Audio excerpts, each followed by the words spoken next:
চাঁপাইনবাবগঞ্জে গাঁজা সদৃশ প্রায় ৫,০০০ ভাঙ গাছ উদ্ধার করেছে মাদকদ্রব্য নিয়ন্ত্রণ অধিদপ্তর। রোববার জেলা শহরের কাঁঠালবাগিচা এলাকায় সোনালী ব্যাংকের পেছনের একটি পরিত্যক্ত জমিতে অভিযান চালিয়ে এসব ভাঙ গাছ উদ্ধার করা হয়। এ সময় ঘটনাস্থল থেকে ৩ জন মাদক সেবীকেও আটক করা হয়েছে। সংশ্লিষ্ট সূত্রে জানা গেছে, গোপন সংবাদের ভিত্তিতে মাদকদ্রব্য নিয়ন্ত্রণ অধিদপ্তরের একটি দল ওই এলাকায় অভিযান পরিচালনা করে। দীর্ঘদিন ধরে পরিত্যক্ত অবস্থায় থাকা জমিটিতে গোপনে ভাঙ গাছের চাষ করা হচ্ছিল বলে প্রাথমিকভাবে ধারণা করা হচ্ছে। এসব গাছের বীজ থেকে নেশাজাতীয় পানীয় তৈরি করা হয়।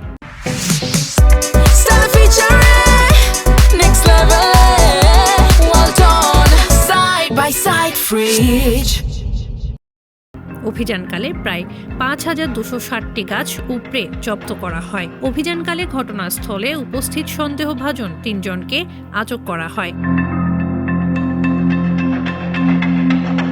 পাশাপাশি যে জমিটি রয়েছে এখানে, সেই জমিতে বিপুল পরিমাণ ভাঙ চাষ হয় এবং ভাঙ গাছ আমরা দেখেছি, সেগুলো আমরা উদ্ধার করছি।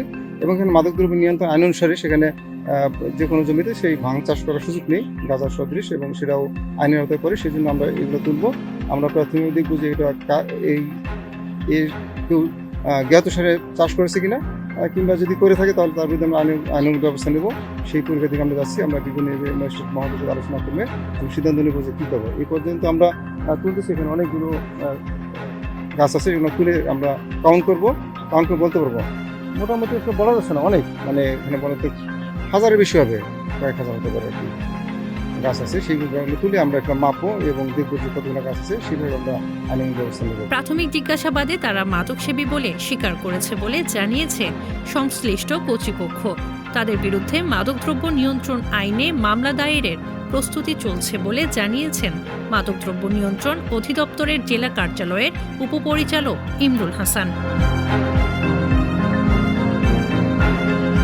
ইরিন আহমেদ, ফেস্টা পিপল।